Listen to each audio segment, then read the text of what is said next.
It had been a slow afternoon, the kind that made a man reconsider his profession or his sanity. The city heat leaned against the brownstone like a drunk on a lamp-post, and I was debating whether the ice in my glass would outlast my patience when the buzzer rasped. Wolfe didn't move. He was in his chair, eyes shut, face set in the attitude of a man defending himself against the world's stupidity. "Answer it, Archie." "I figured I'd do that," I said, heading for the door. The elevator grumbled up. When the gate slid back, a woman stepped out whose entrance could have justified the invention of air conditioning. Pale linen dress, gloves, and a cigarette case that looked as if it had opinions. She wasn't young, not exactly, but she had that kind of poise that makes you forget to calculate. "Mr. Wolfe?" she asked. "He's listening," I said. "You're in luck. We only turn away half of New York on Tuesdays." She smiled faintly and crossed the threshold. The scent of something dry and foreign came with her. Tobacco and ocean, maybe. Wolfe opened one eye. "Your name, madam?" he said. "Mrs. Rita Valdez." Her voice was soft, but carried like polished brass. "I was told you solve unpleasant matters." "Mine is unpleasant." "Most are," Wolfe said. "Be seated. Mr. Goodwin will record if necessary." I stayed by the desk, pen ready, though what I wanted to record was the flick of her wrist as she opened that cigarette case. Inside were 6 slim Havanas, each banded with gold foil. She didn't offer one, just stared at them as though deciding which had betrayed her. "It belonged to my husband," she said. "He was found dead last week in a hotel off Madison. The police called it suicide." "Was it not?" Wolfe asked. Her eyes moved to him, calm but tight. "If it was, then explain this." She placed the case on Wolfe's desk. The gold lid bore a dark smear, like a fingerprint burned into the metal. "That mark wasn't there when I saw it last. And inside," she gestured, "there should be 7 cigars. There are 6. I glanced at Wolfe. His gaze had fastened on the object with the intensity of a man watching a chess piece change shape. He didn't touch it. "Inspector Kramer's jurisdiction?" he asked. "Yes," she said. "He told me to forget it." Wolfe grunted. Typical advice from a man who cannot forget his own temper. He leaned back. "Mr. Goodwin, the facts." "Right," I said. "Hotel name, time, witnesses?" She answered with precision that would have impressed a coroner. "The Belgrave, room 603, Tuesday night. Her husband, Ernesto Valdez, importer of cigars, found shot in the temple. The door locked from inside, gun beside him. A note in Spanish saying simply, 'Forgive me.' No forced entry," she said. "No struggle. They found the window latched." "Then why?" Wolfe murmured.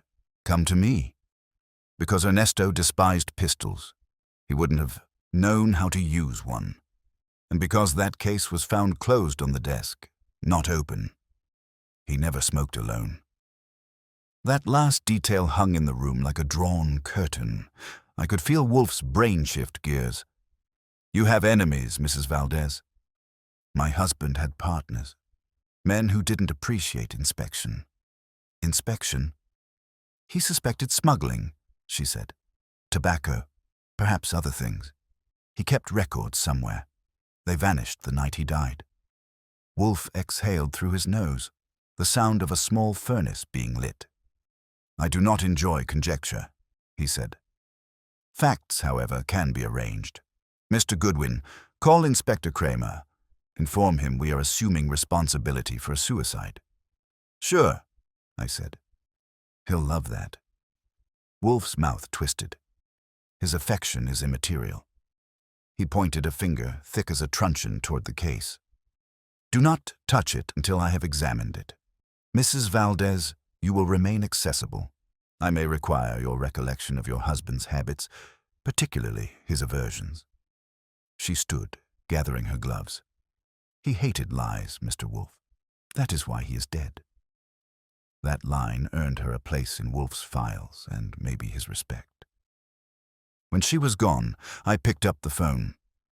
"You really want Kramer on this?" I asked. "I do not want him," Wolfe said. "I require the friction. Without it, there is no heat." He opened his eyes again and frowned at the case.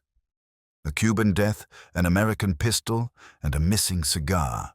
Phoo, the geometry offends me. "Then we'll straighten it," I said. He shut his eyes once more. "We shall see who smoked what and why."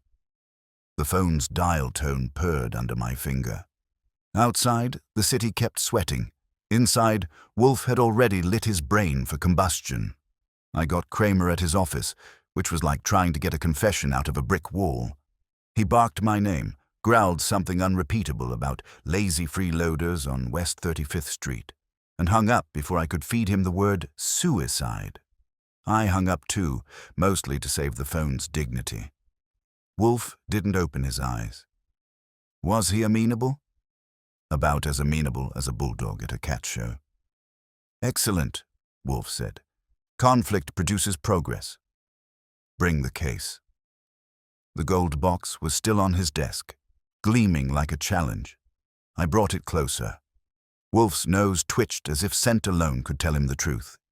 He extended a finger, tapped the lid, then finally opened it. The 6 cigars lay inside, tidy and smug. "Observe," he said. "The missing one was not the last removed. The intervals are uneven." I leaned over. "You're saying whoever took it wasn't polite enough to keep the pattern symmetrical?" "I'm saying," he murmured, "that Mrs. Valdez does not smoke, and her husband, if he intended suicide, would not interrupt his own ritual. Ergo, someone disturbed this order." I gave the box another look. There was a faint ridge of dust in one corner, shaped like the edge of a matchbook. "You thinking that print on the lid was made by heat, not grease," Wolfe finished. "Possibly the residue of a lighter, a careless hand, or a deliberate mark." Before I could answer, the phone rang again. This time I grabbed it faster. Nero Wolfe's residence. "Don't start with me, Goodwin," Kramer's voice roared down the line. "If your boss thinks he can stick his nose into the Valdez case, tell him to keep his orchids out of police work. It's closed." "Closed like a coffin, Inspector. Maybe you've nailed it too early." "That Cuban lady's got you twisted. It's suicide." He left a note. "Sure," I said, "and maybe it wrote itself." Kramer inhaled, the kind of breath you take before regretting a felony. "Tell Wolfe if he interferes, I'll have his license in a jar." "Make it a large jar," I said, and hung up. Wolfe had listened, of course. "Predictable," he said. "He will now watch us more carefully than he watches his own men. An advantage." I sat down. "Glad you're cheerful. What's next? Run fingerprints? Knock on doors?" He scowled at me like I'd just insulted logic. "We will think, then we will act. The police, having declared the case complete, have conveniently abandoned inquiry. That leaves us with opportunity." "Fine, but opportunity needs gasoline. I can't trail ghosts."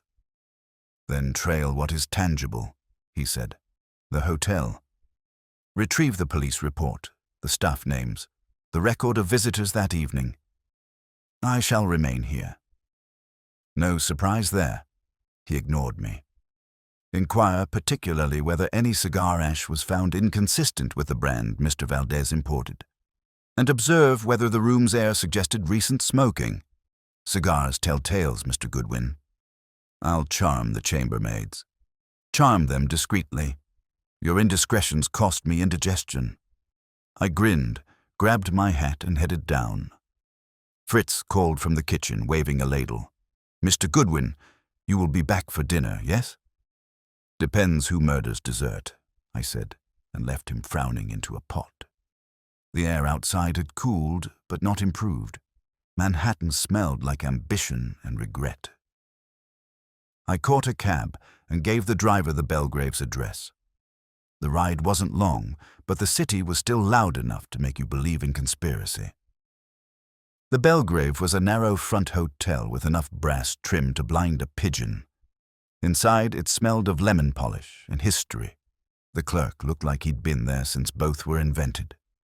"Room 603? I asked. Valdez case. His mouth tightened. "Police already questioned everyone." "I'm not police. I'm private correction." He hesitated, then slid a key register toward me. "Housekeeping's upstairs." "She's nervous. Don't make her more so." Up on 6, the carpet was the color of resignation. A maid in gray uniform was dusting a door frame that didn't need it. She jumped when I said hello. "Relax," I told her. "I'm just checking details. You worked this floor last week?" "Yes, sir. Terrible thing, that poor man." "You see him that day?" She nodded, glancing toward 603. "He was sitting by the window when I brought towels, smoking one of those big cigars. I said good afternoon. He didn't answer. Just smiled like he knew something." "What time was that?" "Maybe 6. I came back later. Police everywhere." "Smell anything? Cigars, perfume, smoke different than before?" She frowned. "Yes. Not cigars exactly. Sweet like syrup, the kind of smell from those little cigarettes foreign ladies use." That perked my ears. "Anyone visit him?" She shook her head, then hesitated. "The phone rang while I was there. He answered in Spanish. Sounded angry. I couldn't understand.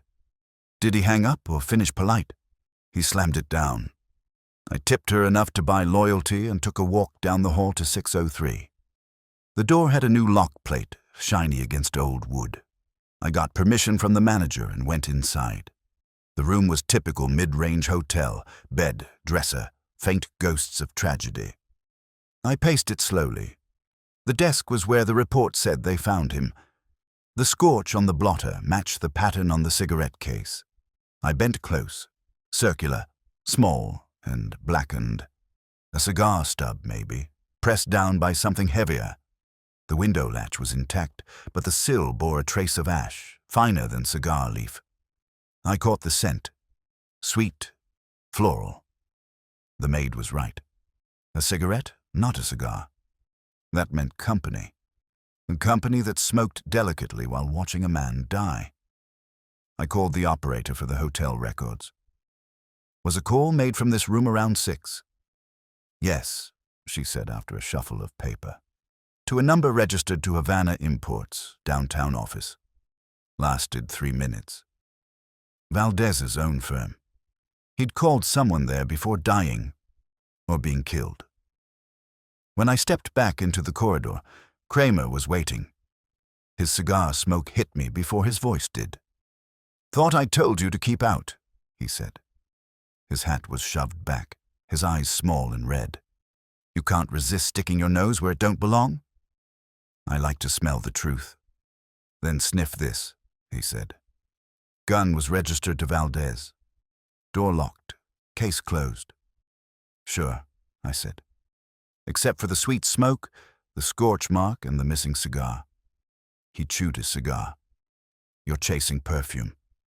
"Maybe. But Wolfe thinks perfume leaves fingerprints." "Wolfe thinks everything leaves fingerprints. You tell him from me. If he drags that widow into this again, You'll what, Inspector?" "Outthink him." His jaw worked. "Watch yourself, Goodwin. Curiosity is not an alibi." He stomped off toward the elevator. When he was gone, I leaned against the wall, running the pieces in my head. A Cuban importer, a missing cigar, a burn that didn't belong, and a widow too calm for mourning. It didn't add to suicide. It added to mathematics. I called Wolfe from the lobby phone. Found traces of a lady's cigarette, and the phone call went to his own office. "You want me to poke there next?" "Indeed," he said. "And Archie. Be civil. Smugglers rarely respond to sarcasm unless it is mine." "I'll be a saint," I said, with questions. "Good. I'm examining the residue from the case. It appears to contain traces of lacquer, possibly furniture polish. Perhaps our murderer wipes his conscience as thoroughly as his fingerprints." "That's poetic," I said. "Anything else?" "Yes. The geometry still offends me. Bring me symmetry, Mr. Goodwin. Working on it. I hung up and flagged another cab. The evening traffic roared by, thick and metallic. Somewhere downtown, Havana Imports was waiting, maybe with another case, or maybe with the missing seventh cigar. Either way, Wolfe's geometry was about to get more complicated. The cab's tires hissed through a puddle, spraying the curb like punctuation.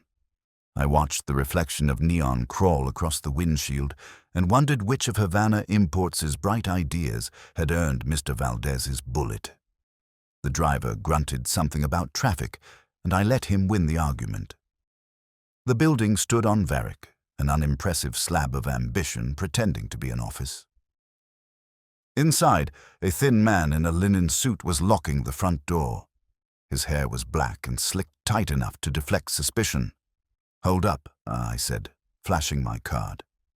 "Private inquiry for Nero Wolfe." He glanced at it as if it owed him money. "The police finished here 2 days ago."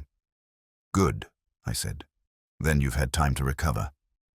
His English had edges. "I am Senor Ortega, Vice President. What is it you want?" "Conversation. Preferably one that doesn't end with a locked door." He hesitated, then opened it again with theatrical reluctance. Inside, the air smelled like raw tobacco and worry. Desks lined one wall, the other was taken up by framed maps of Cuba and the Caribbean, dotted with pins that looked too casual to be innocent. Ortega gestured toward a chair. "You are investigating what, exactly?" "Your late president's departure from this world. He left in a hurry." "Tragic," Ortega said, crossing himself. "But suicide. The police are sure," I finished. "Everyone's sure, except maybe the man himself." He stiffened. "Are you suggesting murder?" "I'm suggesting arithmetic. A man dies in a locked room, his cigar missing, and someone makes a phone call to this office 3 minutes before. You answer it?" His eyes flicked sideways. "No, I was at the docks." "Then who did?" "Our clerk, Miss Alvarez." "Present?" He pointed to a frosted glass door. "She's working, but please, do not distress her. She was very fond of Senor Valdez." "Most people are fond of their paychecks," I said and went through. Miss Alvarez looked up from a typewriter that had seen better metaphors. She was young, dark-eyed, composed in the way that hides damage. A handkerchief lay folded beside the machine, embroidered with an R. "Miss Alvarez?" "Yes." "Archie Goodwin, Nero Wolfe's office." I know the name. Her accent had melody and caution. "What do you want?" "Truth, approximately. You took a call from Mr. Valdez's hotel Tuesday evening." She nodded slowly. It was him. He was angry. He said, "Tell Ortega to stay away from the shipment." Then he stopped. Stopped. Someone spoke near him. A woman. I heard a different voice. Soft, saying, "No more of this." Then the line went dead. I watched her fingers tighten on the handkerchief. Recognized the woman's voice. Her hesitation lasted half a heartbeat too long. "No." "Sure of that?" She blinked. I said no. I leaned on the desk. "He ever mention a Mrs. Valdez around here?" "Only to say she disliked his business. That makes 2 of us. Tell me, what's Havana Imports importing these days besides tobacco?" She met my eyes, and for a second I saw fear flare up like a match. Then she looked away. "Only tobacco, we're honest." "That'll be refreshing," I said. "Mind if I look around?" Ortega appeared in the doorway, smiling without warmth. "Our business is private, Mr. Goodwin." "Everything's private until someone dies. I will ask you to leave." "You just did," I said and left, but not before I noticed a crate label half hidden behind a filing cabinet. Havana Imports, fragile glassware. The corner was stamped with customs ink from Nassau. Nothing illegal about glassware unless it breaks your story. Outside, the street had gone darker, and so had my patience. I called Wolfe from the nearest payphone. "Well?" he said. "Ortega's nervous, the secretary's scared. and the dead man phoned them minutes before he died. A woman's voice interrupted. I'm betting it wasn't the maid. Describe the woman's tone. Soft, low, practiced. Then possibly intimate, Wolfe mused.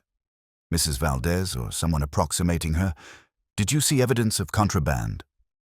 Crates marked glassware, stamped Nassau. That ring any bells? It rings an orchestra. Nassau is convenient for transshipment. Likely cigars concealing something of greater value. Diamonds, perhaps. Or drugs. Mr. Valdez discovered the true inventory and objected. His objection was silenced. Neatly, I said. Too neatly, Wolfe murmured. Return here at once, and bring one of those crate labels. That'll be fun with Ortega watching. Then distract him, Wolfe said and hung up. I went back. The front door was still open, the office lighted. Ortega was on the phone, speaking Spanish too, quick for my high school memory. I ducked behind the cabinet, tore the corner of a label loose, and pocketed it. A drawer beside me stuck out an inch. Inside were customs manifests. I glanced at the top sheet. Shipment 431. 7 crates. Declared contents, cigars. Actual weight differential, 18 kilograms. That's a lot of smoke. Mr. Goodwin? Ortega's voice snapped behind me. I turned, calm as a catnap. Forgot my hat. You are not welcome here. Neither is homicide, but here we are. He took a step forward, hands curling. I gave him my best smile and the wrong impression. Relax. I'm leaving. Tell Miss Alvarez if she remembers anything. She can reach us any time before bedtime. She will not, he said, and locked the door behind me. I walked 2 blocks before exhaling. The label in my pocket crackled like a small confession. Back at the brownstone, Wolfe was still at his desk, a magnifier perched like a monocle. He didn't look up. Show me. I handed him the torn label. He examined the print, nodded once, and pointed to the cigarette case. It was now open, a small light trained on its interior. Observe this residue along the hinge, he said. Lacquer, as I suspected, but not furniture polish.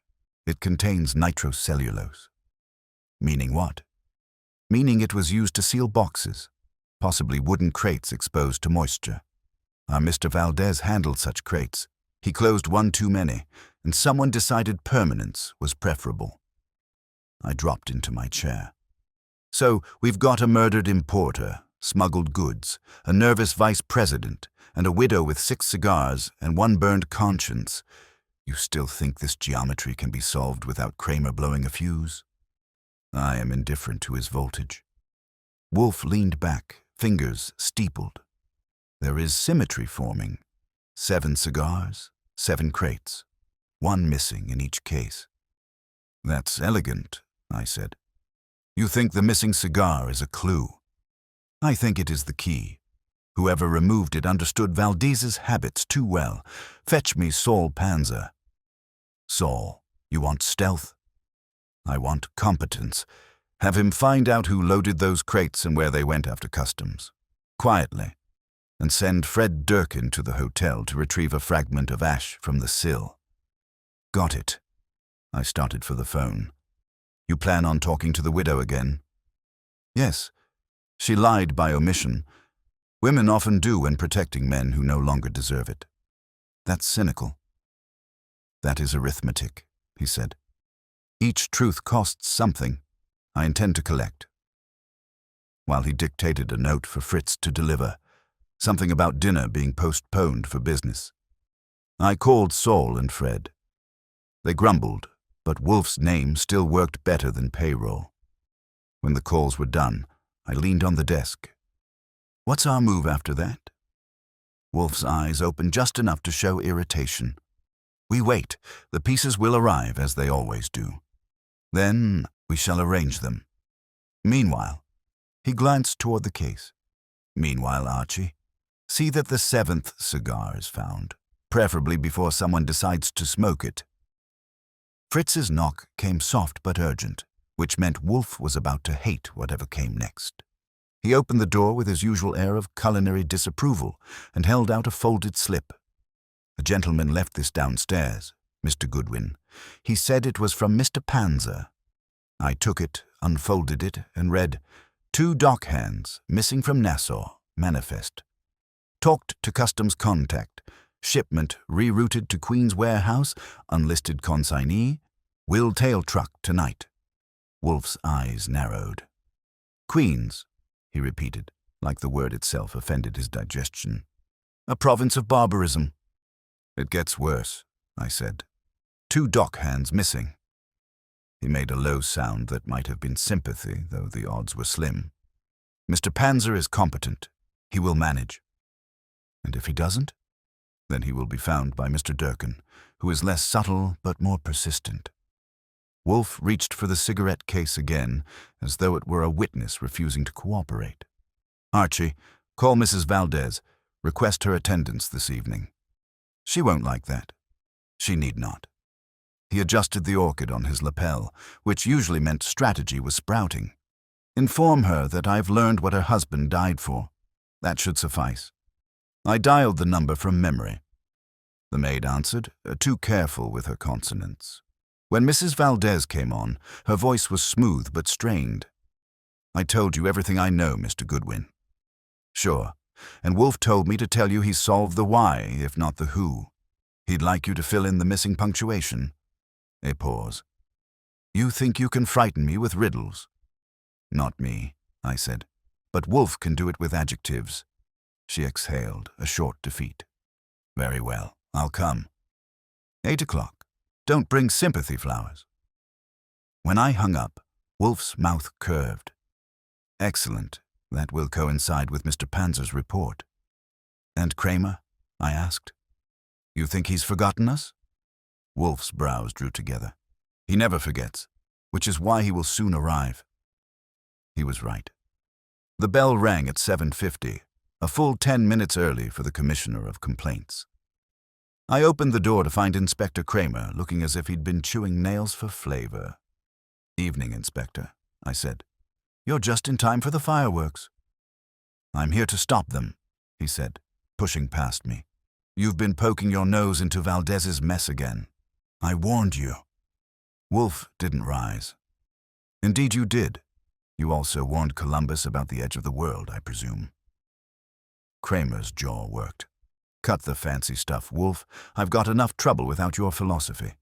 2 dock workers connected with Havana imports disappeared this morning. Know anything about that?" "Only that you're behind schedule," Wolfe said mildly. Kramer threw up a hand. "I should have guessed. You've got your stooges crawling all over the docks." "They are investigators," Wolfe corrected. "You have policemen. We both employ specialists." I stepped in before he exploded. "Look, Kramer, the suicide theory's looking shakier by the minute. You want truth? Wolfe's building it piece by piece." "Truth?" Kramer snorted. "You mean fairy tales told over beer and orchids?" That was when the bell rang again. Mrs. Valdez entered, pale but composed, her linen dress replaced by dark silk. She looked at Kramer and froze. "I didn't know the police would be here," she said. "Neither did we," I told her. "But the more the messier." Wolfe gestured. "Please, madam, be seated. Inspector Kramer may remain if he can refrain from interrupting civilized discourse." Kramer muttered something unprintable but sat. Wolfe folded his hands. "Mrs. Valdez, your husband's enterprise, Havana Imports, was engaged in more than tobacco. It concealed smuggled diamonds within cigar shipments. The discovery cost your husband his life." She flinched but kept her voice steady. "That's absurd." "Is it? Then explain why a crate from Nassau weighed 18 kilograms too heavy for cigars alone, or why the residue on this case contains nitrocellulose, the binding compound used to seal such crates." Kramer's head jerked toward me. "Where the hell did you get that?" "Science," Wolfe said, almost purring. "A discipline still fashionable in some circles." Mrs. Valdez's hands tightened on her purse. "You're accusing me?" Not yet, but your presence at the hotel, suggested by a witness who heard a woman's voice on the telephone, places you inconveniently close to the event, and your calm demeanor today suggests knowledge, not innocence. Her composure cracked slightly. I went there after he died. The police let me in. That may be, Wolfe said. But someone was there before he died. Someone who spoke to him in a low, familiar voice. I watched her eyes flick quick as lightning, toward Kramer, then away. You have no proof, she said. Proof is forthcoming, Wolfe said. Mr. Goodwin. That was my cue. I retrieved the torn crate label from the desk and handed it to Kramer. Found this at the office. 7 crates shipped, 1 missing. So was a cigar from this case. Guess which number matched? Kramer scowled. You're saying 1 crate equals 1 cigar? Wolfe nodded. A method of inventory known only to the principals. Each cigar represented a crate in transit. The missing one, both crate and cigar, was removed by someone seeking to conceal it. Mr. Valdez discovered that removal. Mrs. Valdez's voice came brittle. And you think I killed him over it?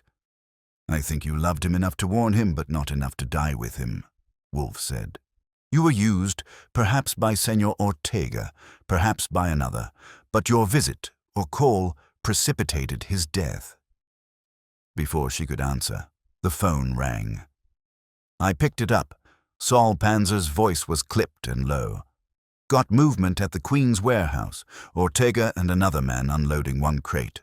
Police tails are nowhere. Thought you'd want to know. Stay put, I told him, and keep breathing. I hung up. Ortega's making a delivery without an audience. Kramer was already on his feet. Address? I gave it to him. He grabbed his hat. If this blows up in my face, Wolfe, I'll drag you with me. Wolfe's tone was serene. That will be entertaining. Take Mr. Goodwin with you. I have no desire to leave this chair unless there's a body to justify it. Kramer grunted approval for once. Come on, Goodwin. Maybe you can talk faster than you think. I followed him out, glancing back at Mrs. Valdez. She sat motionless, eyes lowered. Wolfe didn't move either, except to close the cigarette case with a soft click that sounded like punctuation on a death sentence. The ride to Queens was a sprint through traffic and moral ambiguity.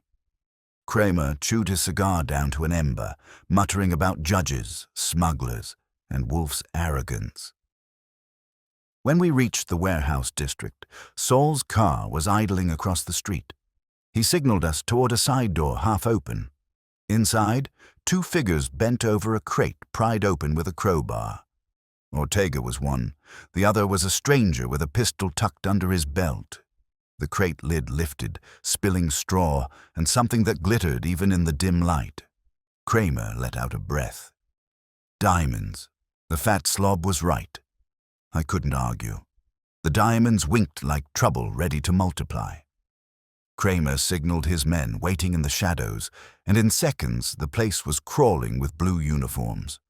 Ortega barely had time to swear before they pinned him. The other man drew, fired once, and missed me by enough to ruin my jacket. I dropped him with a right hook borrowed from my boxing youth. Kramer holstered his gun, glaring at the chaos. All right, Goodwin, you win. Wolfe can have his damn symmetry. Careful, I said. He'll frame it. We left the diamonds for evidence, Ortega shouting oaths in Spanish that probably weren't compliments. I phoned Wolfe from the car. It's finished, I said. Ortega's caught red-handed. Diamonds, crates, the works. Excellent, Wolfe said. Bring Inspector Kramer back here and the widow. We shall restore symmetry properly. The line clicked dead. I looked at Kramer. He wants an audience for the encore. Fine, he growled, but if he starts lecturing, I'm fining him for obstructing oxygen. Kramer was still steaming when we hit the brownstone steps. His hat came off only because gravity insisted. I rang the bell. Fritz opened the door like a man about to referee a bullfight. Mr. Wolfe is expecting you, he said in the tone usually reserved for company that requires disinfecting. Inside, Wolfe hadn't moved a molecule. The desk lamp burned steady. The cigarette case gleamed under it, and Mrs. Valdez sat where we'd left her, looking more ghost than guest. Kramer dropped into the red chair. "All right, Wolfe.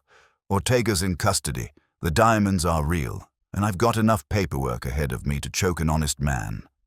Start talking." Wolfe lifted his eyes. "I seldom start, Inspector. I prefer to finish." He looked at Mrs. Valdez. "Madame, we shall be concise. Your husband discovered Ortega's contraband scheme. He intended to expose it, but sentiment delayed him. He called your office to confront his partner. Ortega overheard enough to panic, and he sent an associate to the hotel. You followed to warn your husband, correct?" Her lips parted, then closed. Yes, I called first, then went to see him, but he was already dead when I arrived." Kramer's eyebrows rose. "We can check that." "You won't need to," Wolfe said. "She tells the truth. Now, the timing aligns with the call Mr. Goodwin traced. Her voice was heard after the first shot. Ortega's man fired, then staged the suicide. The missing cigar, however, was his undoing." I leaned back. "Still with the cigar, huh?" Wolfe's tone was patient, which was worse than sharp. "Always with the cigar. Observe. 6 remain, 1 missing. The police assumed suicide because the weapon lay beside the body. But the killer, anxious to erase his trace, pocketed the cigar he had smoked. A trivial oversight, except that Valdez's cigars were not for sale. Each contained a coded band identifying its crate. The one removed corresponded to the shipment Ortega diverted. It was proof of theft." Kramer rubbed his face. "So the killer took it, not realizing it was marked?" "Precisely. He carried away both the clue and the stench of murder." Mrs. Valdez's hands trembled. "Then it wasn't my fault he died?" "Fault is a theological concern," Wolfe said. "You merely loved a man who trusted poorly." That line hung in the room like a verdict. I cleared my throat. "If Ortega's man did it, who's the trigger?" "His name," Wolfe said, "is Manuel Ruiz. A dockhand conveniently missing from the Nassau manifest. Mr. Panzer's observation confirmed his presence at the warehouse tonight." Kramer straightened. "He was the one you clocked, Goodwin?" "Yep. Right hook, left regret. He's probably still dreaming about it." "Good," Kramer said. "I'll see he wakes up in custody." Wolfe nodded once. "When he confesses, Inspector, and he will also attempt to minimize Ortega's role. Do not be distracted. Ortega directed him. The profits were too large to delegate." Kramer lit a fresh cigar, chewing it like an insult. "You just love making my reports longer." "I abhor brevity when it obscures truth." Wolfe turned to Mrs. Valdez again. "One more matter. You withheld that you and Ortega had once been acquainted. I suggest you disclose it now, while honesty still serves you." Her face went white. "How did you—" "Elementary extrapolation. Your familiarity with the office staff, the absence of surprise when you heard Ortega's name, and the feminine intuition that led you to his enterprise after your husband's death. You were not merely a wife, you were an intermediary once, perhaps innocently." Tears pricked at her eyes, but didn't fall. "I met him years ago in Havana. He persuaded my husband into business. I thought it respectable. When I learned otherwise, I begged Ernesto to withdraw. That night he called Ortega. He said he'd finally do it. Then—" Her voice broke, but Wolfe cut through it gently. "Then Ortega ensured silence." Kramer sighed through smoke. "You could have saved us a week if you'd started there." "I was afraid," she whispered, "and ashamed." Wolfe inclined his head, not unkindly. "Fear is the commonest accessory to murder. You're fortunate it is not an accomplice here." I got up and poured her a glass of water. She took it with both hands, trembling. Kramer looked ready to call it a night, but Wolfe wasn't finished. He reached into his drawer, pulled out an envelope, and handed it to me. Deliver this to the inspector." Kramer opened it, read, and stared. A full account of the smuggling pattern, dates and shipment codes. "You've been sitting on this?" "I prefer evidence to precede accusation." Kramer folded it slowly. "All right, Wolfe. You've earned your headline. But don't expect me to thank you." Perish the thought. I watched Kramer stand, pocket the note, and head for the door. His cigar left a trail of frustration in the air. When it closed behind him, the silence swelled like something living. Mrs. Valdez rose unsteadily. "Mr. Wolfe, may I go?" "You may," he said. "Inspector Kramer will need a statement from you tomorrow. Mr. Goodwin will escort you home." She nodded, gathered her purse, and followed me to the door. Outside, the air had cooled again. The city was still awake, counting sins. "You think I'll be arrested?" she asked quietly. "No," I said. "But don't plan a vacation just yet." Her lips twitched into the ghost of a smile. "You and Mr. Wolfe, are you always like this? Professionally heartless? Only on weekdays?" She got into her car, and I watched the taillights vanish down 35th. When I went back upstairs, Wolfe was pouring beer into his glass with the precision of a chemist. "Comfortable ending?" I asked. "Comfort is irrelevant," he said. "Symmetry is achieved."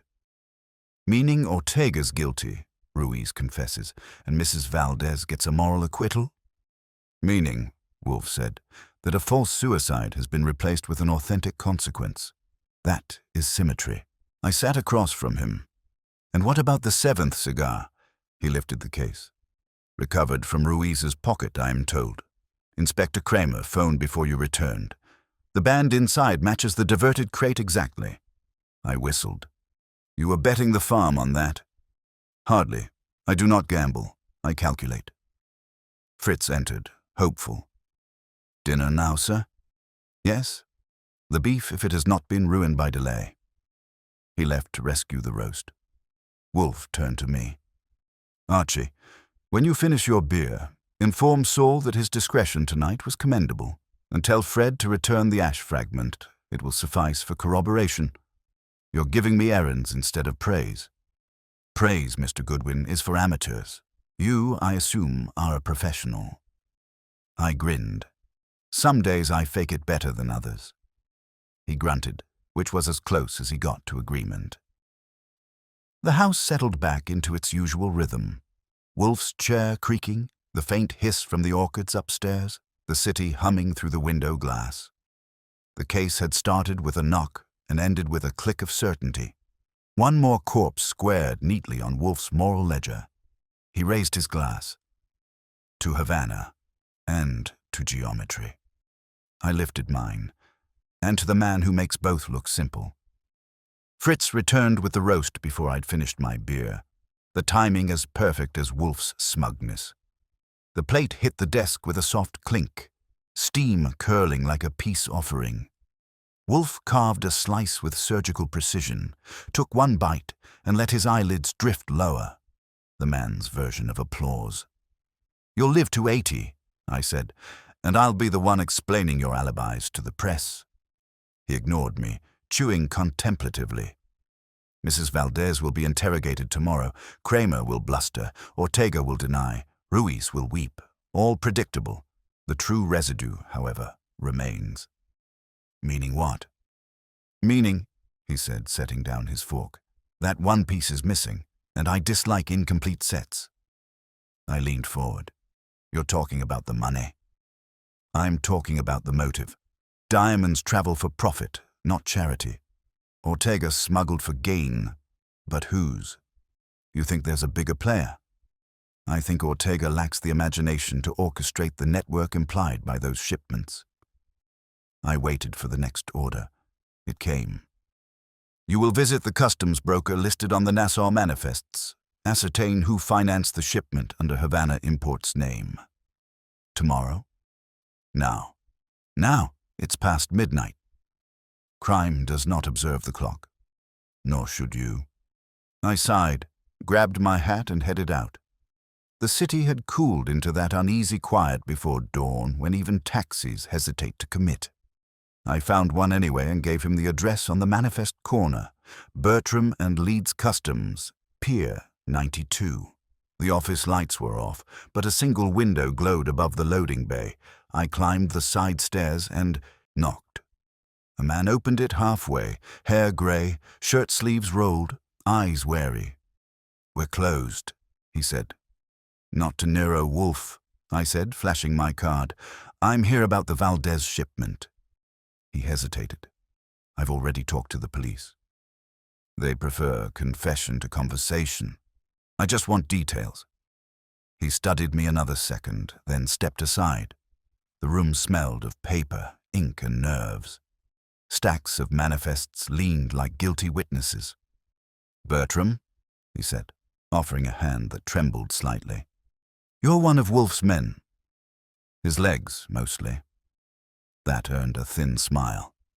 "Figures. All right. What do you need?" "Who financed Havana imports last shipment?" He rubbed his forehead.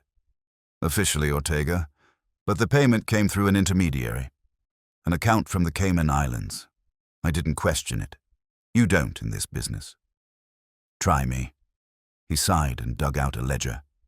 "Here, see this?" He pointed to an entry, RV Holdings. "They wired $30,000 to clear port duties. I thought it was some foreign partner." "RV," I said. "That ring any bells?" He frowned. "Could be initials or code." I turned a page. The handwriting changed halfway through. Rounder, neater. "Who keeps this ledger?" "My secretary." "Why?" "Because the handwriting matches Mrs. Valdez's signature." He blinked. "Impossible. I've never met her." "Maybe not. But Ortega could have given her access. She had reason to know the accounts. Maybe even fund them." I took out a sheet of carbon copy from my pocket. "Mind if I borrow this page?" He hesitated, then nodded. "If it helps clear my name." I folded the paper and left him to his conscience. The cab ride back felt shorter, the air sharper. Wolfe was awake when I came in, of course. His idea of sleep being intellectual meditation in a chair. "Report," he said. "Found a ledger? Payment for the shipment came from RV Holdings. Guess what the R stands for?" He didn't answer. He didn't need to. "Mrs. Rita Valdez," I said. "Your geometry's starting to loop." He leaned back. "Intriguing. She financed the operation, perhaps unwittingly, and her husband's rebellion threatened exposure. The diamonds were as much hers as his ruin." I tossed him the page. Handwriting matches hers. He examined it under the lamp. "Yes, and the ink age corroborates. Mr. Goodwin, you've just elevated her from bystander to beneficiary." I whistled low. So she wasn't covering for Ortega, she was covering for herself. "Precisely." The phone rang. Wolfe gestured for me to answer. "Goodwin," I said. Kramer's voice came rough and hoarse. "You still awake?" "Thought you'd like to know." Ruiz cracked. Said Ortega gave the order, but the money came from the lady. Wolfe's lady client. I met Wolfe's eyes. "He's confirming it." Kramer continued. "We're picking her up in an hour. You tell your boss to have that fancy chair warmed. He's going to testify one of these days." "Good luck with that," I said, and hung up. Wolfe exhaled deeply. "So ends pretense, yet I cannot say I'm satisfied."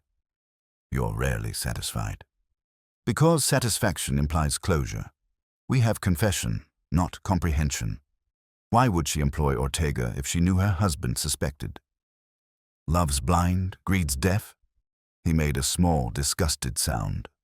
"Poetry is your refuge when logic fails, but perhaps you are correct." Her affection turned pragmatic. She financed Ortega to secure her fortune, then tried to rescue her husband from the consequence. Tragic symmetry. The clock struck 1. Fritz appeared at the door in his robe, scandalized by the hour. "Gentlemen, must the house remain awake?" "Yes," Wolfe said. Briefly. Fritz retreated, muttering. Wolfe turned to me. Archie, phone Kramer again. Ask him to allow Mrs. Valdez one final courtesy. Half an hour here before her arrest. You're serious? Entirely. I made the call. Kramer grumbled, cursed, then relented. Half an hour, he said. If she's not in custody by 2, I'll storm your front door. She'll be here, I promised. When she arrived, she wasn't composed anymore. The mask was gone and the eyes were hollow. Wolfe didn't move. Madam, he said, you financed your husband's enterprise under a false name. Ortega exploited it. When Ernesto learned, he confronted you, perhaps kindly. You attempted to end it, but the machinery was already in motion. She closed her eyes. I only wanted to protect what was ours. He wanted to turn everything over to the police. I begged him not to. Ortega said it could be fixed. I went to the hotel to warn him, but when I got there, her voice cracked. Wolfe's tone stayed measured. And when you saw him dead, you chose silence over confession. Yes, she whispered. Because I thought I'd killed him just the same, I said quietly. Kramer's on his way. She nodded. Good. Wolfe poured a small glass of brandy and pushed it toward her. For fortitude. She took it, drank, and managed a faint smile. You were right about the geometry, Mr. Wolfe. I broke the symmetry, and it broke me. He inclined his head. At least you recognize the theorem. The knock came a few minutes later. Firm, official, final. I opened the door for Kramer. He looked at her once and said nothing. She walked out without a word, her heels marking time on the marble. When the door closed, Wolfe shut his eyes. Symmetry restored? I asked. No, he said softly, merely balanced. Fritz closed the door behind Kramer, and for once even his German sense of order couldn't tidy the silence that followed. The click of the latch sounded like punctuation at the end of a chapter neither of us wanted to read again. Wolfe sat, motionless, one finger pressed against his chin. The lamp threw a neat square of light across his desk, catching the gold on the cigarette case. You could have told her she'd hang, I said finally.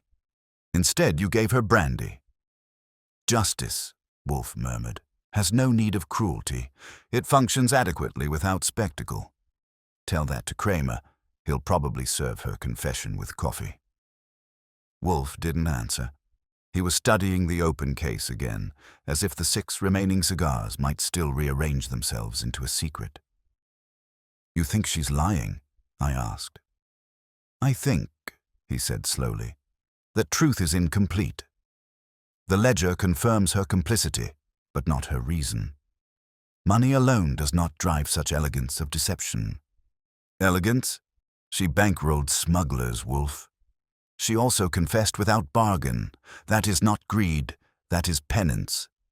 I leaned against the desk. So what's missing from your geometry this time? We've got the motive, the money, the bullet, and the body. Even Kramer's convinced, which is rarer than a polite cabbie. The 7th cigar, Wolfe said. I laughed. You've still got that itch, huh? He frowned. The 7th cigar was recovered from Ruiz's pocket, yes. But who told Ruiz which cigar to take? Who understood the code of the bands? Ortega did not. He relied on ledgers.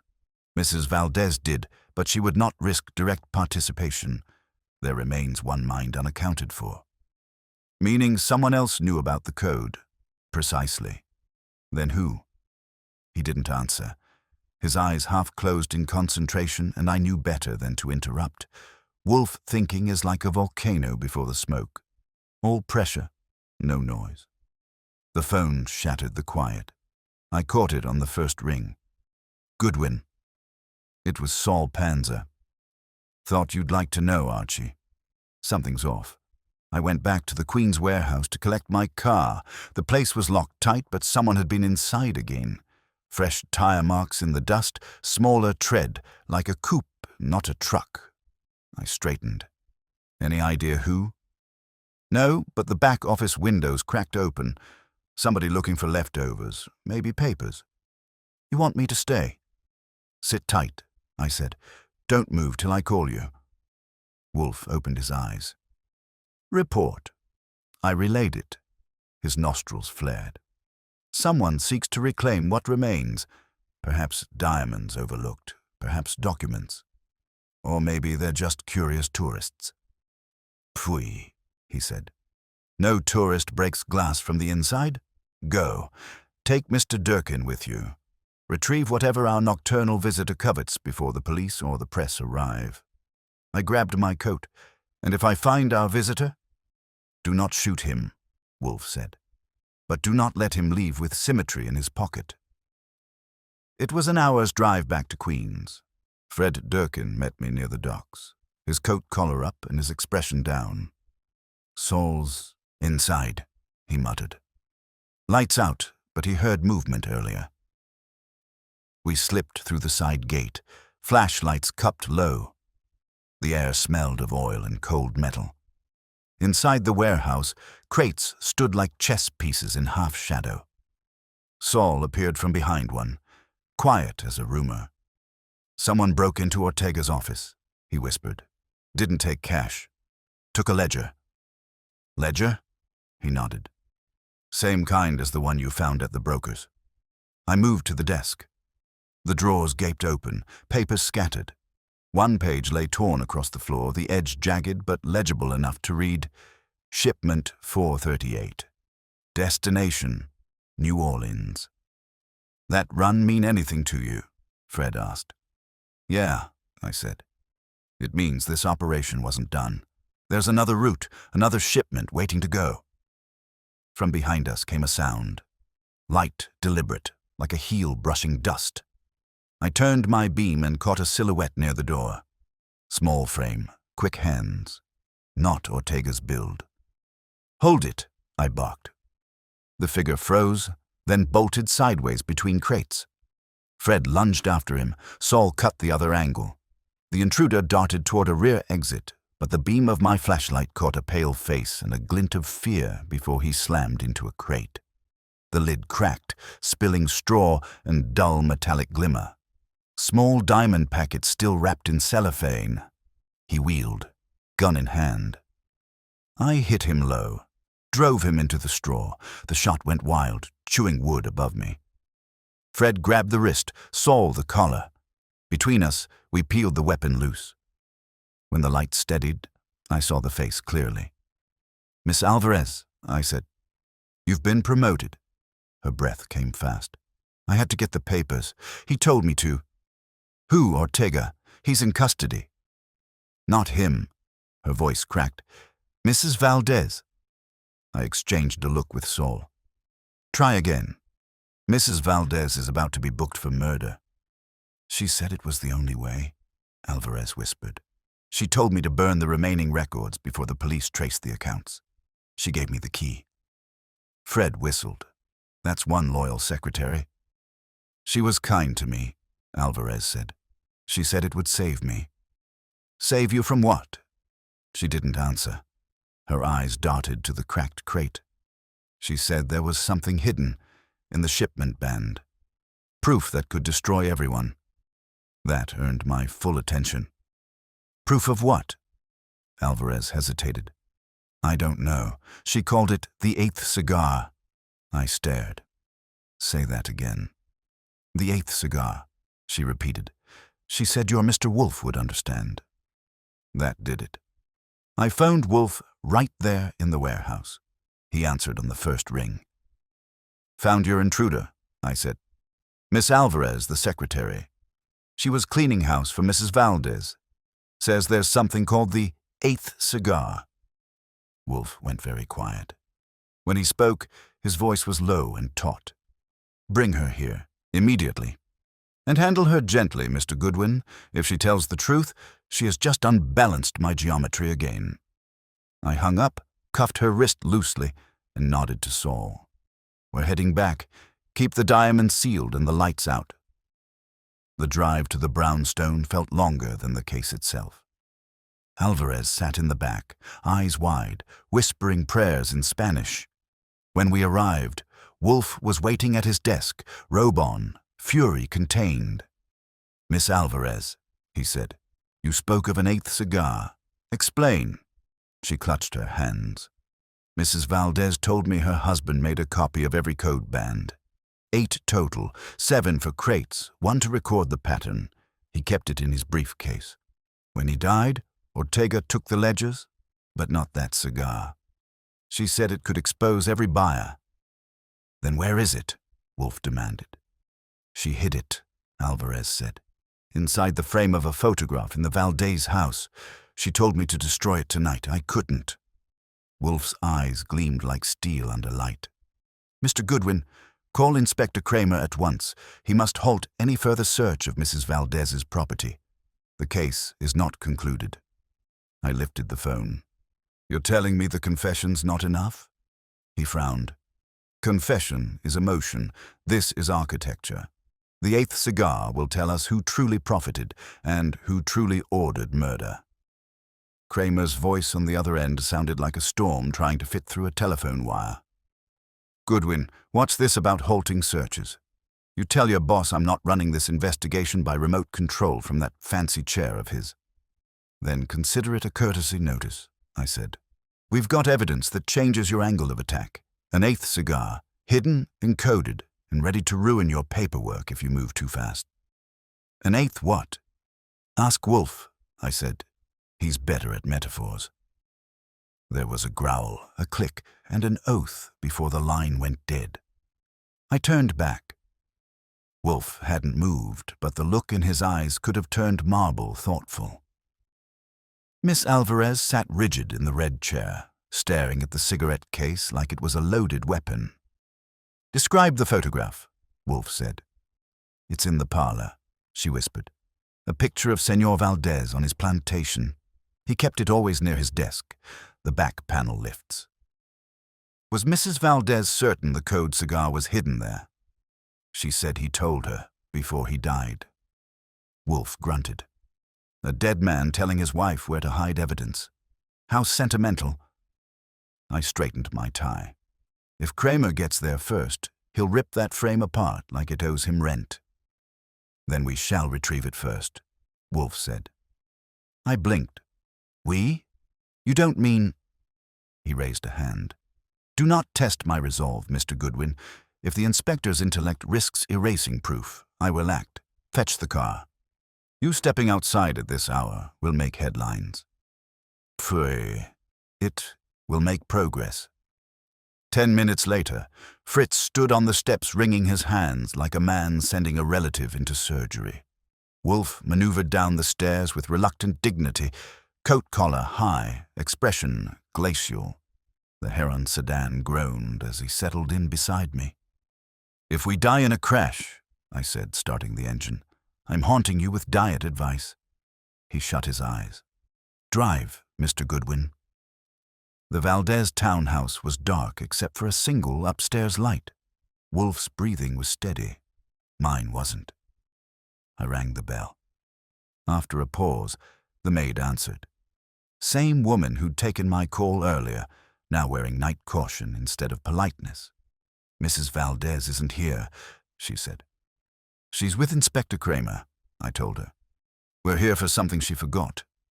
Her eyes darted to Wolfe's bulk in the doorway. That was usually enough to make truth reconsider lying. "In the parlor?" she asked faintly. "Yes," Wolfe said. "Do not disturb us." We entered. The air smelled of polished wood and wilted flowers.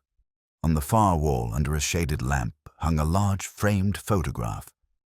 Ernesto Valdez, smiling stiffly in front of Tobacco Rose. I moved toward it while Wolfe lowered himself into an armchair with a groan that could have been mistaken for disapproval. "Careful," he said. "Do not mar the frame." "Sure," I muttered. "I'll handle it like an eggshell full of evidence." The frame was heavy, gold-leafed, with an old-fashioned paper backing. I eased a pocket knife under the edge. It lifted with a sigh. Behind it, a slim cylinder was taped crosswise. Small, brown, and unmistakably a cigar. "Found your missing saint," I said. "Bring it." I handed it to him. He examined the band with his magnifier. The gold foil bore a faint engraving, HI8. He inhaled, then set it down carefully. "This," he said, "is the original ledger. Each code band corresponds to a shipment. This one lists buyers, routes, and brokers.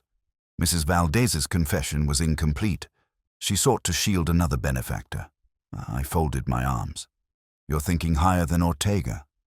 Much higher. Observe the monogram, HI, Havana Imports.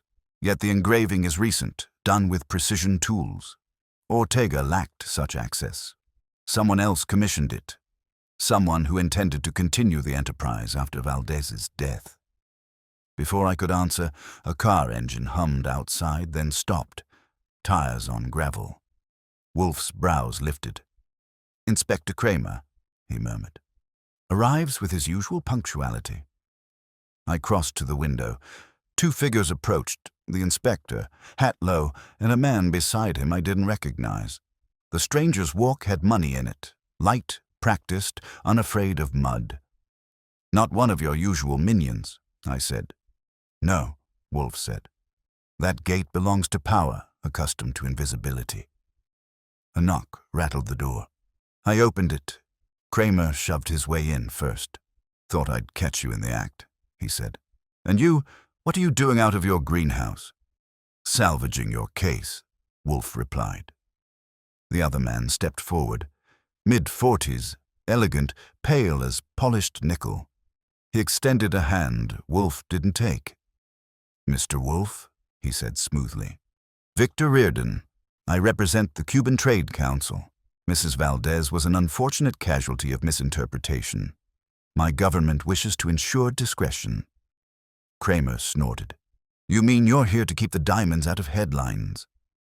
Reardon smiled without teeth. "Inspector, you misjudged diplomacy." Wolfe regarded him with contemptuous serenity. "You financed Ortega." The man's smile didn't move. "I beg your pardon. The account labeled RV Holdings, your initials, Mr. Reardon. The 8th cigar confirms it. You employed Havana Imports to funnel diamonds from Cuba to American buyers under the guise of trade goods." Reardon's eyes cooled. "That is a serious accusation." "It is a mathematical one," Wolfe said. "Your initials, your ledger, your profit. Mrs. Valdez served as intermediary. Ortega handled logistics. When Valdez resisted, you sanctioned his elimination." Kramer folded his arms. "You've got proof?" Wolfe gestured to the table. "Physical, logical, and olfactory. This cigar was engraved with professional precision, accessible only through Reardon's contacts. The lacquer traces match those on the case Mrs. Valdez brought me. The circle closes neatly." I added, "And Miss Alvarez saw Mrs. Valdez following orders from someone who fits Reardon's description, well-dressed, foreign accent, and too sure of himself." Reardon's hand twitched. "This is absurd." Wolfe's voice deepened. "It is arithmetic. You required Valdez to appear suicidal to protect the operation. Ortega executed the act. Ruiz cleaned the scene, and you waited for the noise to die. Unfortunately, noise persists in men like me." Kramer's grin was wolfish. "Sounds like motive and conspiracy to me." Reardon's tone shifted, low and venomous. "If you proceed, Inspector, there will be consequences beyond your jurisdiction." "Try me," Kramer said. The room tightened. Wolfe raised a hand, stopping the verbal gunfire. "Inspector, I advise you to detain Mr. Reardon quietly. Public exposure will complicate diplomatic pretenses, but private custody will suffice for now." Kramer hesitated, then nodded to his men at the door. They stepped forward. Reardon's confidence cracked, just a hair, before he turned cold again. "This isn't finished," he said. "For you," Wolfe replied. "It is." The men escorted Reardon out. Kramer lingered a moment, puffing on his cigar like a victory speech he hadn't prepared. "You're lucky he didn't have immunity," he said. "I'll need paperwork thicker than my patience." "I trust bureaucracy will sustain you," Wolfe said. "Good night, Inspector." When the door closed, the house exhaled. Wolfe gestured to the recovered cigar on the table. That, Mr. Goodwin, is the final piece. The true murderer concealed by the polite machinery of commerce, greed refined to bureaucracy. I pocketed the cigar carefully in its wrapping. Guess the symmetry's back after all. He shook his head. No, symmetry exists only when guilt and justice weigh equal. Tonight they do not. But we are closer than we were. He rose, painfully, and buttoned his coat. Take me home, Archie. I have orchids to offend with the odor of politics. Kramer's tail lights hadn't cleared the curb before Wolfe gave the kind of groan that meant thought, not digestion. The car rocked slightly under his weight as I started us toward 35th. You realize, I said, we've just kidnapped justice, mugged diplomacy, and delivered both to your doorstep. Hyperbole, Wolfe muttered. Kramer will have Reardon in custody before dawn. My concern is not the man, but the mechanism. Reardon's arrest will close the case to his satisfaction, or never mine. Because you're allergic to closure that doesn't come in Latin? Because, he said, eyes half shut. Someone paid him. The traffic lights along Park flashed green like an invitation to trouble. I kept the heron moving. You think there's a bankroller above a trade diplomat? Money travels upward, Mr. Goodwin. Corruption prefers altitude. I parked in front of the brownstone. Fritz opened the door with the same expression he used for funerals. Wolfe climbed out, silent except for a sigh that shook his coat buttons. Inside, the air smelled of orchids and unfinished business. Coffee, he ordered. I poured it while he lowered himself into the chair. The clock read 3:20. Now, he said, repeat Miss Alvarez's phrasing precisely. I did. He tapped his fingers. She said it would save me, not protect me. Save, suggesting peril beyond criminal exposure, perhaps coercion, meaning she was scared of somebody who isn't in cuffs yet. Indeed. Ruiz followed orders. Ortega executed plans. Reardon financed, but who commanded? The phone rang again. Fritz answered, listened, and passed it to me. For you, Mr. Goodwin, Inspector Kramer. Kramer sounded like he'd been chewing his own badge. We've got a problem. Reardon's invoking diplomatic privilege. Embassy lawyers are crawling all over headquarters. He'll be out before sunrise. Nice of him to be predictable, I said. Tell Wolfe I need something solid. Anything that makes this a local homicide, not an international incident. I looked at Wolfe. He was already shaking his head. Tell him, he said, that the solution lies in the bands. I relayed it. Kramer swore so hard the receiver smoked. You two are impossible. Persist, Inspector, Wolfe said loudly enough for the phone to catch it. And keep Reardon confined until dawn. I shall deliver your foundation before breakfast. He hung up. I stared.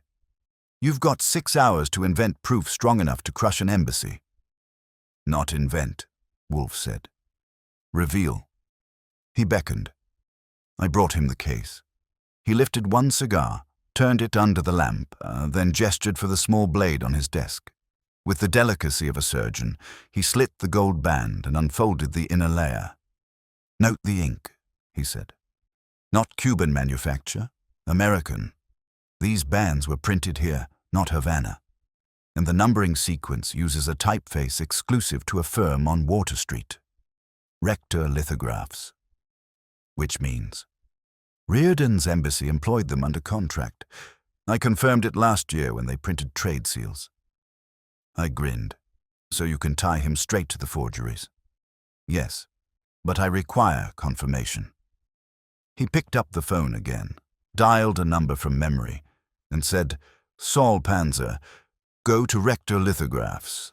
Speak to the night foreman, Mr. Traeger. Ask if any special bands or cigar labels were printed for foreign clients under restricted accounts. Have him send the records here immediately. He hung up. If Traeger cooperates, we shall possess the linchpin before dawn. I rubbed my eyes. And if he doesn't, then we shall awaken him to the idea of civic virtue. The next hour stretched thin. Wolfe sat motionless, eyes closed, fingers drumming a rhythm that could have been a metronome for murder.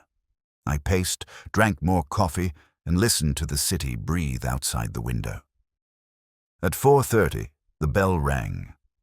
I opened it to find Saul, coat damp from fog, carrying a folder like it contained plutonium. "Traeger was nervous," he said, "but I convinced him patriotism pays. They printed 8 custom cigar bands last month, commissioned by the Cuban Trade Council, payment authorized by Reardon's personal account. Here's the invoice." Wolfe took it, scanned, and nodded. "Excellent. Want me to stick around?" Saul asked. "No. Sleep. I may require you for testimony later." Saul left. Wolfe pushed the folder toward me. "Photostat this and deliver it to Kramer personally. He will use it to revoke Reardon's claim of immunity. The crime was committed on American soil, the instrument forged under his directive, the profit transferred through domestic channels. That suffices." I grabbed my hat. "And what about you?" "I shall compose my statement. Briefly. And then, Mr. Goodwin, I intend to eat breakfast in peace." The drive to Center Street was quiet, except for the hum of tires and my own disbelief that anyone could be awake enough to care. Kramer met me in the bullpen, cigar glowing like a distress flare. I slid the papers across his desk. He read the first page, then looked up. "Well, I'll be damned. This nails him. Don't celebrate. Wolfe expects gratitude, not fireworks. You tell him he just bought himself another year of my tolerance." He stubbed out his cigar. "We're hauling Reardon out of the embassy before sunrise." "Try not to scratch his immunity." Kramer smirked. "No promises." I left before he could hand me a form to sign. The sky over the East River was paling when I got back. Inside, the brownstone smelled of Fritz's idea of breakfast and Wolfe's idea of victory. He was reading the morning paper even though it was yesterday's. When I gave him the thumbs up, he merely grunted. "Reardon." "In custody," I said. "Kramer's happy enough to insult you over lunch." "Then all balances," Wolfe said. I dropped into the chair opposite. "So that's it? No lecture about greed, symmetry, or imperial decay?" He eyed me over the rim of his cup. "Those subjects deserve more civilized hours." "Then what do we call this?" He set the cup down. "A restoration. Mrs. Valdez sought to protect her husband's name. Reardon sought to exploit it. Both achieved the opposite. We, Mr. Goodwin, merely corrected their arithmetic." I laughed softly. "You ever notice how every time you fix symmetry, someone ends up in jail or dead?" "That," he said, "is the universe's contribution." Fritz entered with a tray of eggs. Wolfe inhaled, satisfied. "Breakfast, Archie?" "After a night like this," I said, "I might need 2. He waved a hand. "Then eat. You have earned at least that much." Wolfe's fork paused halfway to his mouth when the doorbell sounded, a crisp double ring that carried purpose. Fritz appeared a moment later, his usual composure trimmed by disapproval. "Inspector Kramer, again," he announced. Wolfe sighed. "Bring him in before he bruises the door." Kramer entered like an accusation with shoes. His coat was still wet from the street, and his cigar looked as though it had bitten him back.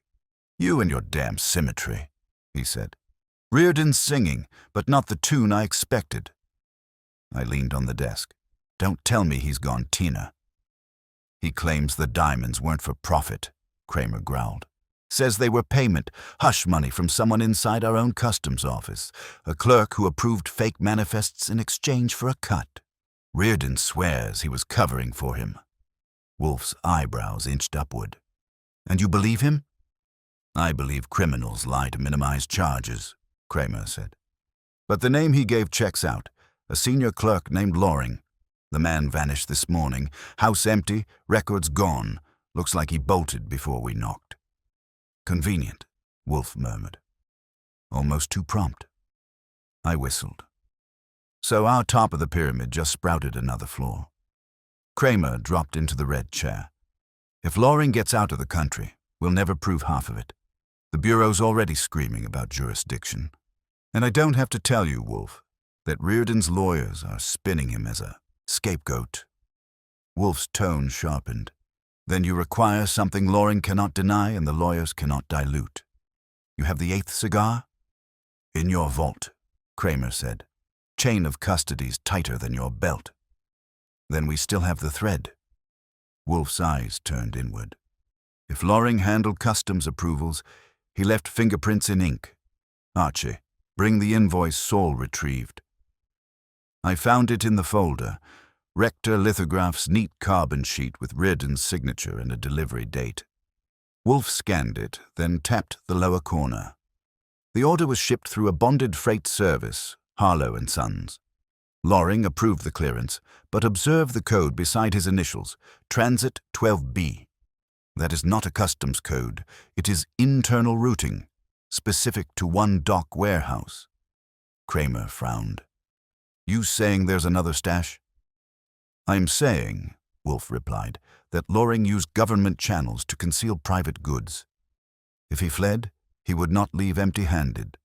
The last shipment was likely waiting for inspection, perhaps tonight. I stood.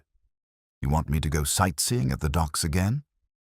I want you, Wolfe said, to confirm whether Warehouse 12 exists and whether Mr. Loring still breathes near it. Kramer rose too. My men are stretched thin. I'll tag along. I want this bastard in cuffs before breakfast. Wolfe shut his eyes briefly, which meant he was surrendering to inevitability. Very well. Mr. Goodwin will call if breathing ceases on either side. The docks at dawn have a chill that smells of metal and tide. Floodlights cut the fog into slices. We found Warehouse 12 behind a stack of containers marked Government Storage. The door hung ajar. Kramer's hand went to his gun. Stay behind me. Sure, I said. I'll write your eulogy on the way in. We slipped inside. The place was a maze of crates and shadows, humming with distant generators. A man's voice echoed softly, urgent, muttering. We followed it past a stack of wooden pallets until the flashlight beam caught movement. A thin man crouched beside an open crate, papers spread, revolver on the wood. Loring, Kramer barked. The man spun, eyes wild, gun half raised. I was faster. My shoulder hit him square. The shot cracked into the wall and died there. The papers fluttered like frightened pigeons. Kramer yanked the weapon away and twisted his arm. All right, clerk. No more forms to sign. You're done. He sagged, breathing hard. You don't understand, he stammered. They were never mine. The diamonds. Reardon promised me protection. He said the embassy would back it. Kramer shoved him against a crate. Save it for Wolfe. You're coming with us. But Loring shook his head desperately. He'll kill me from a cell. You think this ends with Reardon? You don't know who he works for. I glanced at Kramer. Let me guess. Someone with their own embassy? Loring swallowed. A financier. American. The shipments. Half the diamonds were staying here. For investment laundering? Reardon was middle ground. I only cleared the paperwork. Name, Kramer said. I don't... He didn't finish. A whisper of sound cut through the space, a soft thwip followed by Loring's gasp. He stiffened, eyes wide, then dropped like a sack. There was a dart in his neck, no bigger than a pencil stub. Get down, I hissed. Kramer hit the floor beside me as another dart struck the crate near his ear. I rolled toward the wall, gun drawn, scanning for motion. Nothing but dark and echo. Whoever fired was gone. Ghost fast and professional. Kramer cursed. Tranquilizer? I checked Loring's pulse. No. Poison. Fast stuff. Hell, Kramer muttered, staring at the still body. Somebody just cleaned the last witness. I stood, checking angles. Professional hit, quiet, no getaway noise. He's got help. We're locking this down, Kramer said. You call Wolfe? The phone booth near the office smelled like rust and fear. Wolfe answered on the first ring. He's dead, I said. Poison dart, neat as handwriting. Wolfe's inhale was slow, audible. Then our financier chose efficiency over discretion. You and the inspector will remain there until I arrive. You're coming down here again? I am compelled, he said. Loring's death alters balance, and I will not have imbalance in my conclusions. I hung up and looked at Kramer. Brace yourself. The mountain's coming to the seashore. It took Wolfe an hour, but when the sedan's headlights cut through the fog, I swear the warehouse felt smaller just to make room for his ego. Fritz had come along with a blanket and indignation, though he waited outside. Wolfe lumbered in, face tight against the cold. Show me. We led him to the body. He crouched, a rare, almost reverent gesture, and examined the dart. Carrare derivative, South American origin. Fitz Reardon's network, I said. Indeed, Wolfe murmured. But observe, the angle of entry is downward. The shooter was above. Mr. Goodwin, shine your light upward. I did. A catwalk stretched along the rafters. On the edge, something gleamed. A spent cartridge from an air pistol, barely visible. He waited here, Wolfe said, until Loring attempted flight. Predictable. Kramer growled. So we've got an unknown shooter, no witnesses, and Reardon's lawyers chewing through procedure. Perfect. Not unknown, Wolfe said. The poison is rare, requiring preparation.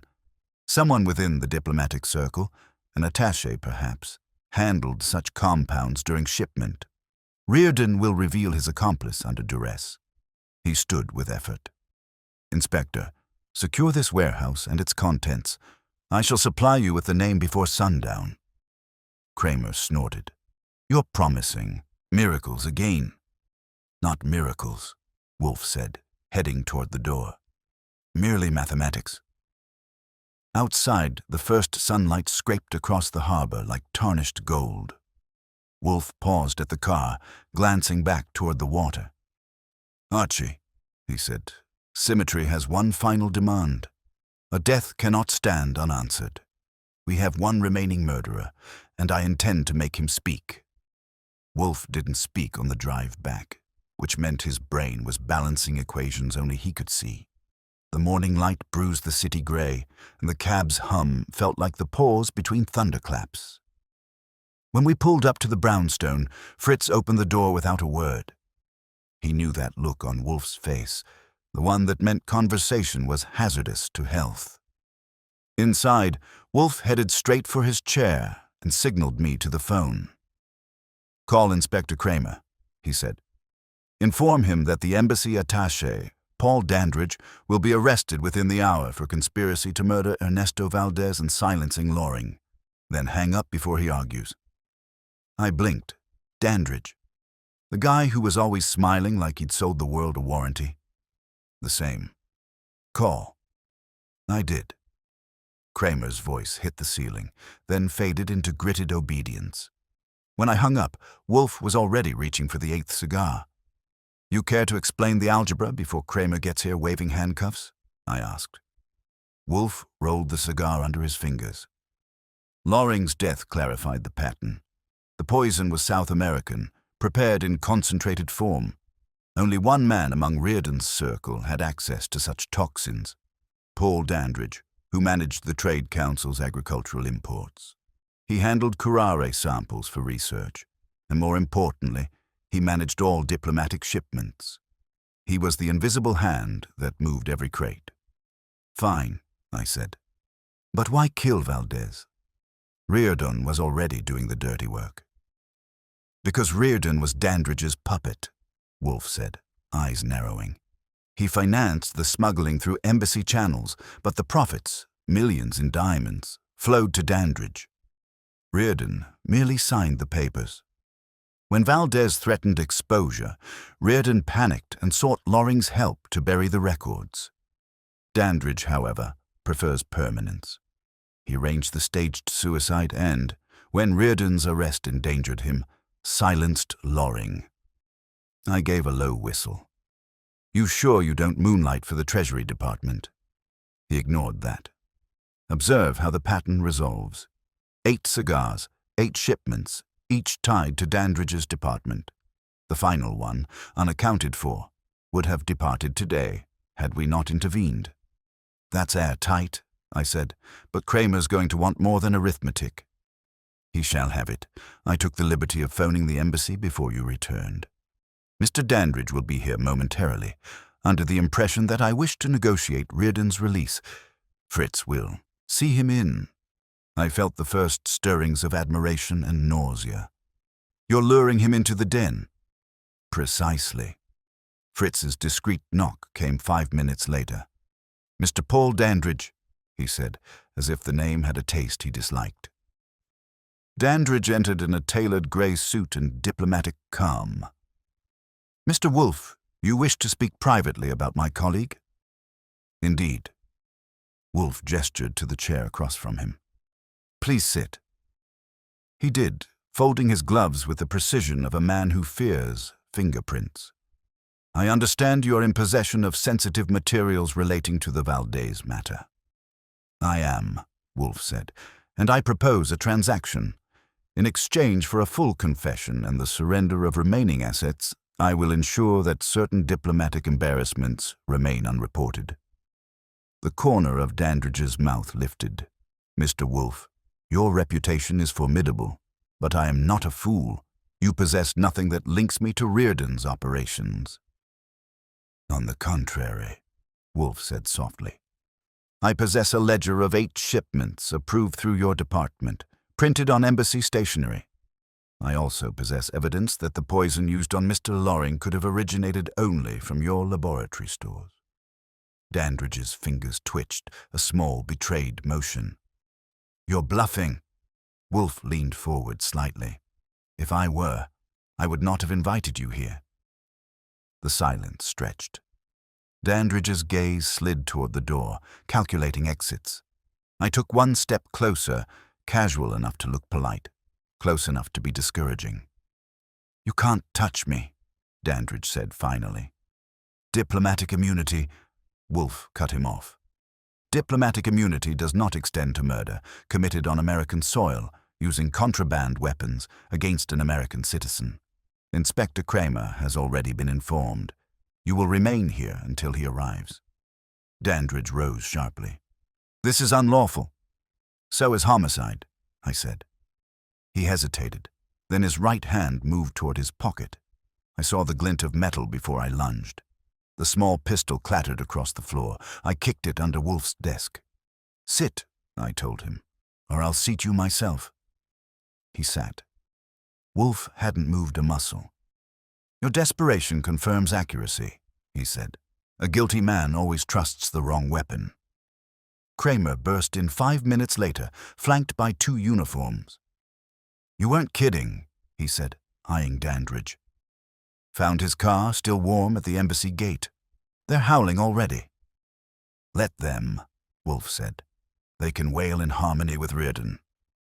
Kramer clamped a hand on Dandridge's shoulder. "You're done, pal. Try talking about immunity to a jury." When they left, the brownstone felt wider. Wolfe exhaled deeply, as if the air had finally been repaired. "So that's it," I said. "Valdez avenged, the widow absolved, the diamonds bagged, and diplomacy dented. You satisfied?" He considered it. "Satisfaction is vulgar. Completion is adequate." I grinned. "You know, I've seen you solve 3 murders in one night, but you've never looked more insulted by geography." "The docks are a barbaric environment," he said. "If civilization depended on water, we would all drown." Fritz reappeared with the breakfast tray Wolfe had abandoned earlier, eggs reheated, toast immaculate. Wolfe attacked them with renewed appetite. "What about Mrs. Valdez?" I asked. "Kramer still planning charges?" "He will not," Wolfe said. "I spoke with him on the way in. Her role was involuntary. Reardon manipulated her finances. The 8th cigar will serve as proof. She will be free within the day." "Good for her," I said. She's earned a vacation without bullets. Wolfe dabbed his lips. If she has sense, she will choose a climate less conducive to crime. He leaned back, eyes half closed, expression smoothing into that rare line between exhaustion and satisfaction. You see, Archie, symmetry is not justice. It is merely balance restored after folly. The world insists on tilting toward greed. I merely straighten it occasionally. I looked at him, massive, immovable, smug as Everest, and couldn't help smiling. You straighten it, sure, but someday it's going to bend back. He made a sound halfway between a grunt and a purr. Then it will find me waiting. Outside, sunlight crawled through the curtains, cutting a stripe across the desk where the empty cigar case lay, gold, burnished, and finally closed.